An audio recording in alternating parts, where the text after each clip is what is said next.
Fraternal saludo a todas, todos y todas, les doy la bienvenida al Son de la Historia, porque en esta ocasión son varias las claves o quizás los caminos de interpretación que les vamos a proponer y que hemos recorrido y recogido a lo largo de estos 10 capítulos del programa Al Son de la Historia.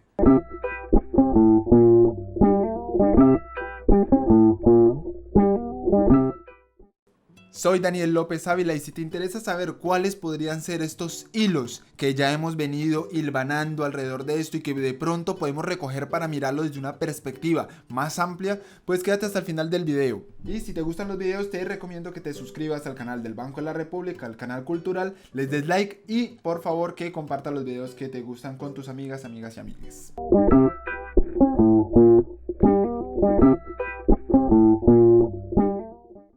Antes de iniciar les propongo que comprendamos estos elementos de interpretación, sobre todo desde un marco temporal, y es que a lo largo de estos 10 capítulos hemos estado recorriendo desde las independencias, quizás tomando algunos elementos de antes de los periodos precolombinos, pero sobre todo desde las independencias hasta la primera mitad del siglo XX. Y eso acontece a una temporalidad que quizás en algún momento Eric Hobsbawm lo definió como el largo siglo XIX. Porque estas categorías de tiempo pues son unas categorías impuestas que se ponen y se quitan dependiendo de la funcionalidad. Y es que eso es algo de la labor de la historia, es definir unas categorías de tiempo que son unas categorías que se ponen alrededor de los sucesos y de los fenómenos que acontecen. Entonces podemos decir que hay un largo 19 porque es un 19 que por los contextos y coyunturas inicia con contundencia después de las independencias, que hay una marcada diferenciación con el periodo colonial. Entonces, 1820 se empiezan a generar independencias a lo largo de toda América Latina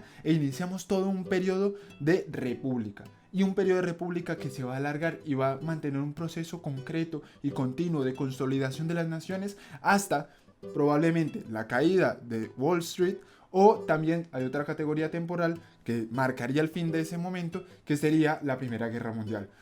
¿Desde dónde nos paramos? Nos paramos desde ese largo siglo XIX. ¿Cuándo se termina? Dependiendo de las formas y de cada uno de los fenómenos que acontecen en cada uno de los territorios.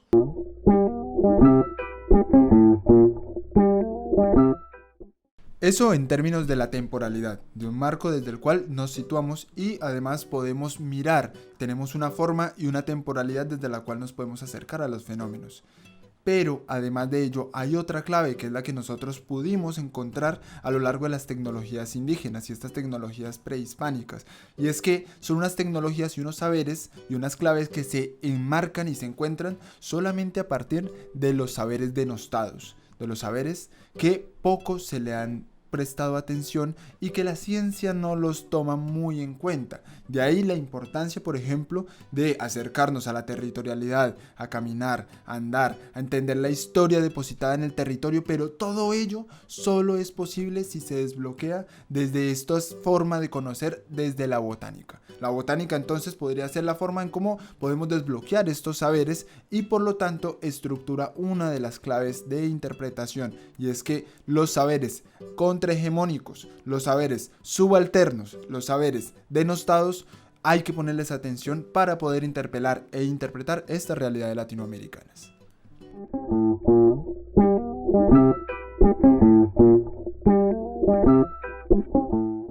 Otro de estos hilos que también podemos encontrar vendrían siendo las formas y las estructuras en cómo organizacionalmente se ha dado la estructura política, económica y social en Latinoamérica. Con esto nos referimos, en todo caso, sobre todo a estas formas en cómo se organizaron las comunidades y las sociedades después de la colonia. Cuando se organiza la colonia ya habíamos visto, por ejemplo, en las diferencias entre hacienda y encomienda, cómo la organización económica, la organización social dependía de unas instituciones. Y estas instituciones se construyeron alrededor de la encomienda y la hacienda, siendo la primera un dominio de la tutoría, un dominio del cuerpo, y por lo tanto se podía extraer recursos a partir de ese dominio, y la hacienda pues todo lo contrario, un dominio del territorio y por lo tanto la posibilidad de la explotación extralegal de las personas allí. Entonces ahí hay otra clave, y la clave o la madeja o el hilo que enhebra todo ese entramado vendría siendo la composición y las estructuras sociales. En términos, por ejemplo, para algunos autores y algunas autoras, que estas organizaciones sociales o estas instituciones coloniales nos ayudan a entender, por ejemplo, dinámicas políticas de hoy en día como el caudillismo. Entonces, en la encomienda, tanto en la encomienda como en la hacienda, estar más cercano al patrón implicaba tener herramientas para poder tener un ascenso social, pues hoy en día funciona más o menos igual el caudillismo. Hacer favores, acercarse y por lo tanto mejorar tu condición social.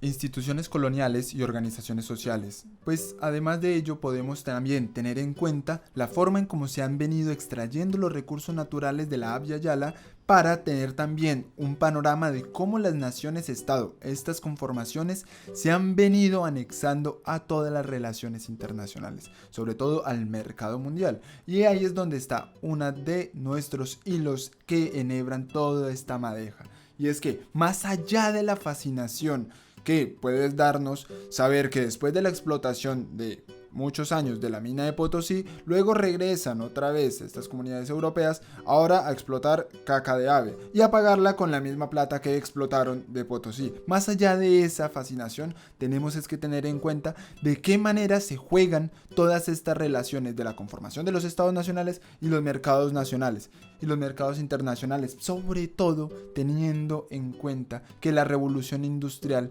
hace que se empiecen a generar unas nuevas demandas por unos nuevos recursos naturales. Y esta es la que nos comunica además con otra de nuestras claves. Entonces tenemos la inserción de los mercados internacionales en lo que hemos denominado como el boom de las exportaciones, y lo vamos a combinar y se puede combinar con los déficits de soberanía en cada una de las naciones.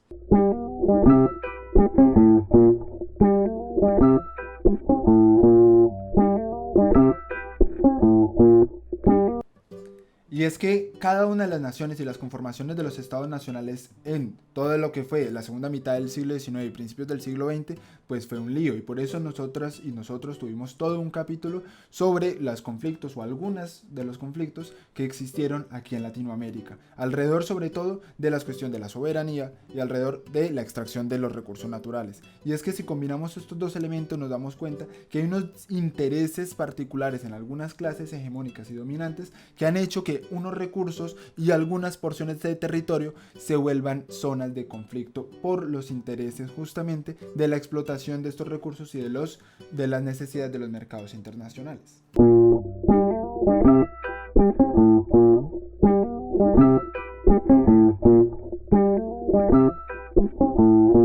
Y es que aquí en esta clave en la que combinamos los déficits de soberanía con la demanda de los recursos naturales de los mercados internacionales, pues nos genera además otra gama de hilos que se van enhebrando ahí. Es que fue lo que hablamos ahí. Por ejemplo, los discursos alrededor de la reivindicación de la mujer como un paradigma del patriarcado en Uruguay. O nos encontramos también, por ejemplo, cómo a partir de estas guerras se genera, por ejemplo, la monopolización de unos recursos naturales en unas naciones específicas, y cómo a partir de esa nacionalización de esos territorios, por ejemplo en Chile con el conflicto en el Pacífico, pues se genera todo un discurso a partir de lo racial que le da sentido al porqué de estas explotaciones, de estas expropiaciones territoriales.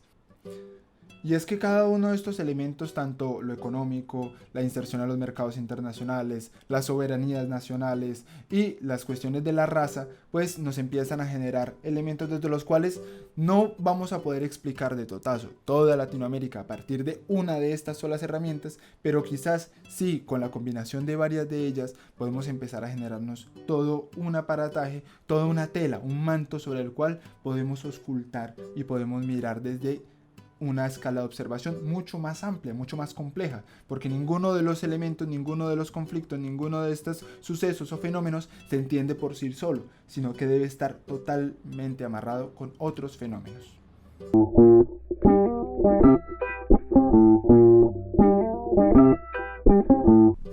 Y es que ninguno de estos fenómenos debe ser comprendido ni puede serlo desde una perspectiva en la cual se concentre solamente en el fenómeno. Hablemos, por ejemplo, del tema de las migraciones. Ahorita estamos hablando, por ejemplo, la relación entre la raza, la construcción de la nación, la ciudadanía elegida y la no la elegida. Pues cuando hablamos de las migraciones tenemos que combinar varios elementos, entre ellos, sobre todo, el racismo estructural, pero la ciencia como un elemento que va a ayudar y va a generar alrededor de esta idea de la razón del Estado, pues todas unas políticas que van a implicar que van a haber unas poblaciones que van a ser aceptadas en las olas migratorias y otras poblaciones que no van a ser aceptadas. Alrededor de ello se van a tejer discursos, se van a tejer alrededor de ello formas de exclusión, formas de negación de las comunidades y por lo tanto se van a buscar además alternativas para supuestamente sacar a los países latinoamericanos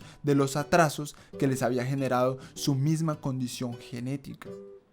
Y es que para inicios del siglo XX,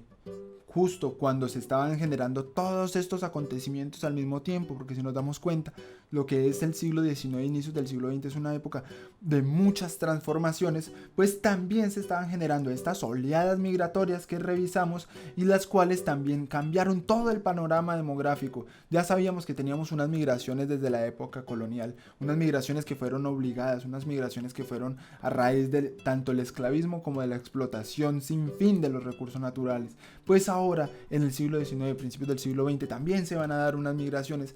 quizás con otras características, las que vimos en el capítulo. Y por ello también es importante tener en cuenta que las lecturas de la ciencia, la razón y el Estado van a ser fundamentales para saber y catalogar qué tipo de población va a llegar. Y a través de eso nos podemos acercar a exactamente cuáles eran los contextos políticos e intelectuales de cada una de estas naciones.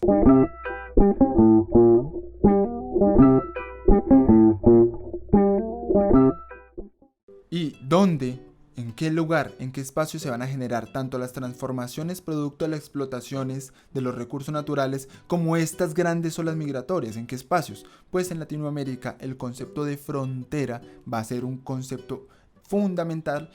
que va a amalgamar una gran cantidad de discusiones y además va a lograr reunirlas para poder entender cómo se comprendía el espacio y las personas que habitaban ese espacio durante toda la fase de la consolidación de los proyectos nacionales.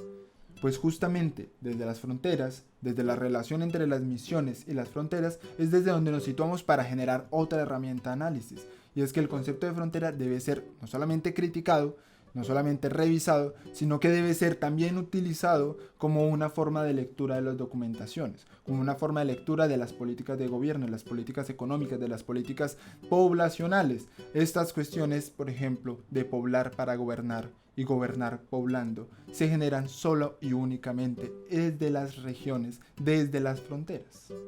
Entonces aquí se nos llegan varias discusiones, tanto las ideas de el centro-periferia, en la cual Latinoamérica estaría depositada y estaría ubicada en las fronteras, en los límites justamente de la civilización, pero dentro de esos límites, dentro de esas periferias, también hay zonas periféricas y hay límites. Esos límites vendrían siendo no solamente los espacios que dividen cada una de las naciones, sino los espacios territoriales que hay alrededor de ellas, lugares conflictivos, lugares donde además la civilización no logró y no ha logrado acceder con contundencia, y por lo tanto todo este proceso del 19 al 20 va a ser una lucha contra el barbarismo, por la civilización, por reivindicar todos esos conceptos de la blancura y meter esas regiones en unos proyectos nacionales. Esa es la idea y eso es lo fundamental y eso es lo complejo de esta herramienta que es la frontera, como una herramienta para analizar y comprender estos contextos de las regiones latinoamericanas.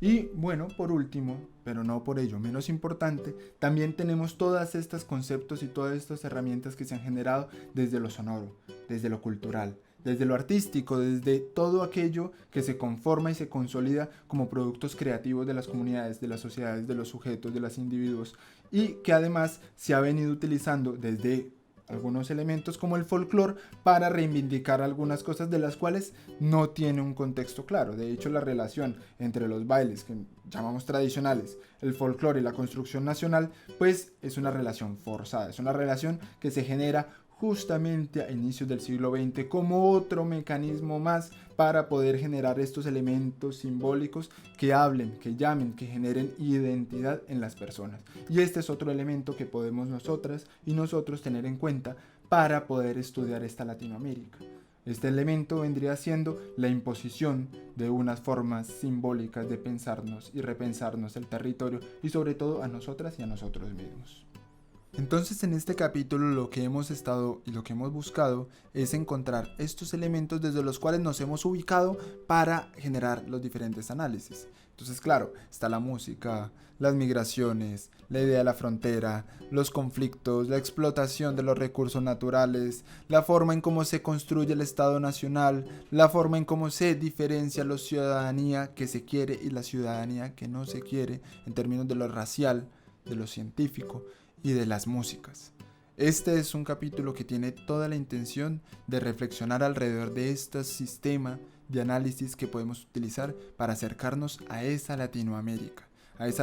profunda y a esa Latinoamérica compleja. Espero que estas herramientas de análisis, estos conceptos y estas quizás claves interpretativas hayan sido de su agrado. Cualquier cosa lo pueden dejar en comentarios si están en desacuerdo o si están de acuerdo con lo que se ha dicho, y si tienen alguna otra herramienta o combinar algunas de estos conceptos para generar, digamos, otras perspectivas, pues invitados a dejar la reflexión en los comentarios. Y si no han visto los otros videos de Al Son de la Historia, les invito a que caigan, los pillen, los vean, los escuchen si se les da la gana, y además que lo compartan y le den like al canal cultural del Banco de la República. Bueno, y no siendo más, nos despedimos, los esperamos en una próxima ocasión. Al Son de la Historia, los próximos capítulos van a estar buenísimos, quedan 2 y vamos a hablar sobre músicas negras y sobre músicas indígenas en Latinoamérica. Y nos vemos hasta una próxima ocasión aquí en El Son de la Historia.